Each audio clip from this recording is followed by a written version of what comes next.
Class 7-এর মেয়েরা, আগের দিন আমরা নিউটনের প্রথম গতিসূত্র সম্পর্কে আলোচনা করেছিলাম এবং সেখান থেকে আমরা জেনেছিলাম যে কোনো বস্তুর ওপর যদি বাইরে থেকে বল প্রয়োগ করা হয় তাহলে বস্তুর গতীয় অবস্থার পরিবর্তন করা যায়, মানে একটা বস্তুর বেগ বদলে যেতে পারে যদি সেই বস্তুর ওপর বাইরে থেকে বল প্রয়োগ করা হয়।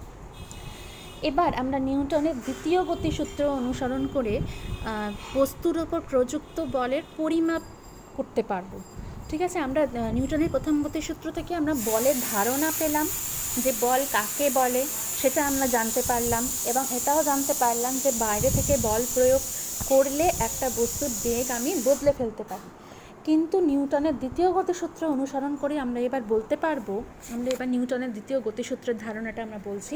নিউটনের দ্বিতীয় গতিসূত্র অনুসরণ করে আমরা বলতে পারবো যে আমি একটা নির্দিষ্ট ভরের বস্তুর ওপর প্রয়োগ করা বল যত বেশি হবে, 1 সেকেন্ডে ওই বস্তুর বেগের পরিবর্তনও তত বেশি হবে, অর্থাৎ ত্বরণও তত বেশি হবে। ঠিক আছে, এই কথাটা কিন্তু আমি এখান থেকে বলতে পারছি। আমি একটু লিখি, এটা কিন্তু আমি নিউটনের দ্বিতীয় গতিসূত্রের বিবৃতি আমি বলছি না, নিউটনের দ্বিতীয় গতিসূত্রের থেকে আমি এই কথাটা জানতে পারি। এইভাবেই তোমাদের প্রশ্ন এলে এরকমই আসবে যে নিউটনের দ্বিতীয় গতিসূত্র অনুসারে আমরা বলতে পারি যে একটি নির্দিষ্ট ভরের বস্তুর ওপর প্রযুক্ত বল যত বেশি হবে, যত বেশি মানের বল আমি প্রয়োগ করব, তার 1 সেকেন্ডে বেগের পরিবর্তনও তত বেশি হবে। অর্থাৎ আমি বলতে পারছি যে ত্বরণও তত বাড়বে। ঠিক আছে, যত বেশি মানের বল আমি প্রয়োগ করব তত বেশি তাতে ত্বরণ উৎপন্ন হবে। আমি যদি প্রযুক্ত বলের পরিমাণ যদি আমি দ্বিগুণ করি তাহলে ত্বরণও দ্বিগুণ হবে। অর্থাৎ বল আর ত্বরণের মধ্যে একটা সরল সম্পর্ক রয়েছে, বল যত বেশি হবে ত্বরণও তত বেশি হবে। আর আরেকটা কথা এখানে বলা যেতে পারে, এটা আমি আমি নিউটনের দ্বিতীয় গতিসূত্র অনুসারে বলতে পারি। আরেকটা কথা আমরা বলতে পারি যে বল প্রয়োগের অভিমুখ যেদিকে হবে, বলটা আমি যে অভিমুখে প্রয়োগ করব, অভিমুখেই ত্বরণের অভিমুখ হবে। ঠিক আছে, ত্বরণের অভিমুখ হবে। বল আমি যে অভিমুখে প্রয়োগ করব সেই অভিমুখেই কিন্তু বস্তুর বেগটা বাড়বে, মানে ত্বরণের অভিমুখটাও সেদিকে হবে। এবার আমরা তাহলে এই দুটো জিনিস আমরা জানতে পারলাম যে বলের পরিমাপ, মানে প্রযুক্ত বল যত বেশি হবে বস্তুর ওপর, নির্দিষ্ট ভরের বস্তুর ওপর প্রযুক্ত বল যত বেশি হবে তার ত্বরণ তত বেশি হবে। বল আর ত্বরণের মধ্যে একটা সরল সম্পর্ক, বল যদি 3 গুণ হয় ত্বরণ 3 গুণ হবে, বল যদি 4 গুণ আমি করি তাহলে ত্বরণও সেখানে 4 গুণ হবে। আর বল প্রয়োগের অভিমুখ যেদিকে হবে সেদিকেই কিন্তু ত্বরণের অভিমুখ হবে। এবার আমি নিউটনের দ্বিতীয় গতিসূত্র অনুসারে আমি কিন্তু প্রযুক্ত বলের যে মান নির্ণয়ের যে সমীকরণ সেটা আমি বলতে পারি, মানে নিউটনের দ্বিতীয় গতিসূত্র থেকে আমরা কিন্তু প্রযুক্ত বলের মান নির্ণয় করতে পারি। সেটা একটা সমীকরণ থেকে আমরা বলতে পারি, একটা সম্পর্ক আছে, প্রযুক্ত বল, কোনো বস্তুর ওপর প্রযুক্ত বল সমান হচ্ছে যে বস্তুতে আমি বলটা প্রয়োগ করেছি সেই বস্তুর ভর গুণ হচ্ছে 1 সেকেন্ডে বেগের পরিবর্তন। ঠিক আছে, আমি এই কথাটা আমি এখানে বলতে পারি। এবার আমি 1 সেকেন্ডে বেগের পরিবর্তন মানে তো আমরা জানি সেটা মানে তো ত্বরণ, তাহলে আমি প্রযুক্ত বল সমান বস্তুর ভর গুণ বস্তুতে উৎপন্ন ত্বরণ, এই কথাটা আমি বলতে পারি। তাহলে এটা কিন্তু প্রযুক্ত বল, বস্তুর ভর এবং বস্তুতে উৎপন্ন যে ত্বরণ তার মধ্যে একটা সম্পর্ক কি, বস্তুর ওপর প্রযুক্ত বল সমান বস্তুর ভর গুণ বস্তুতে উৎপন্ন ত্বরণ। এইখান থেকে আমি যদি বস্তুর ভর জানা থাকে, বস্তুতে কতখানি ত্বরণ উৎপন্ন হয়েছে সেটা জানা থাকে, আমি প্রযুক্ত বলের মান নির্ণয় করতে পারবো। এটাকে সংক্ষিপ্তও করা যায়। প্রযুক্ত বলটাকে আমরা ফোর্স যেহেতু সেটাকে আমরা ক্যাপিটাল এফ দিয়ে প্রকাশ করতে পারি। ভরটাকে আমরা, বস্তুর ভরকে আমরা স্মল এম মানে মাস, সেটা এম দিয়ে প্রকাশ করতে পারি।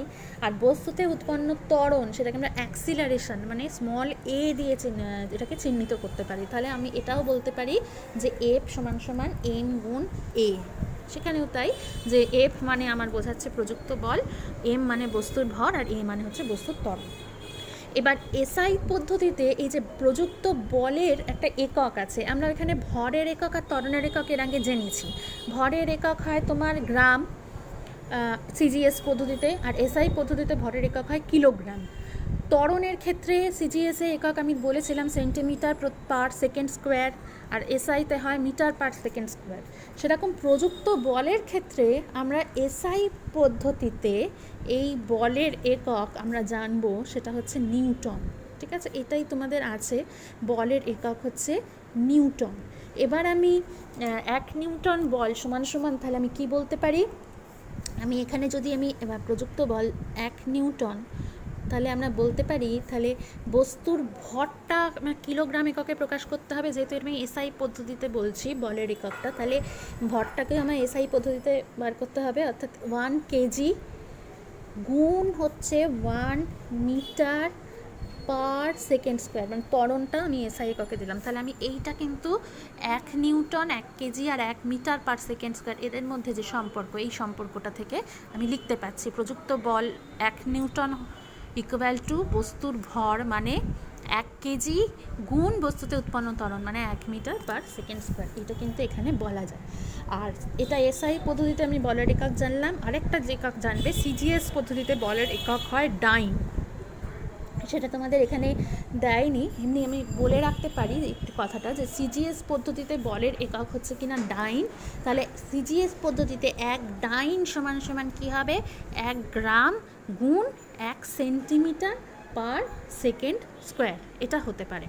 ঠিক আছে, তাহলে এই গেল আমাদের নিউটনের দ্বিতীয় গতিসূত্রের ধারণা। সেই নিউটনের দ্বিতীয় গতিসূত্র অনুসরণ করে আমরা কি বলতে পারি, প্রযুক্ত বল যত বেশি হবে তত তার মধ্যে উৎপন্ন ত্বরণ তত বেশি হবে। বল প্রয়োগের অভিমুখ যেদিকে হবে ত্বরণের অভিমুখও সেদিকে হবে, অর্থাৎ সেই অভিমুখে বেগের বৃদ্ধি হবে। এবং তার থেকে নিউটনের দ্বিতীয় গতিসূত্র থেকে আমরা কিভাবে প্রযুক্ত বলের মান নির্ণয়ের সমীকরণটা লিখছি সেটা আমরা দেখলাম। আর এসআই পদ্ধতিতে বলের একক তাকে কিভাবে আমি প্রকাশ করব সেই বিষয়টা আমরা জানলাম। এটা আমাদের নিউটনের দ্বিতীয় গতিসূত্র হলো।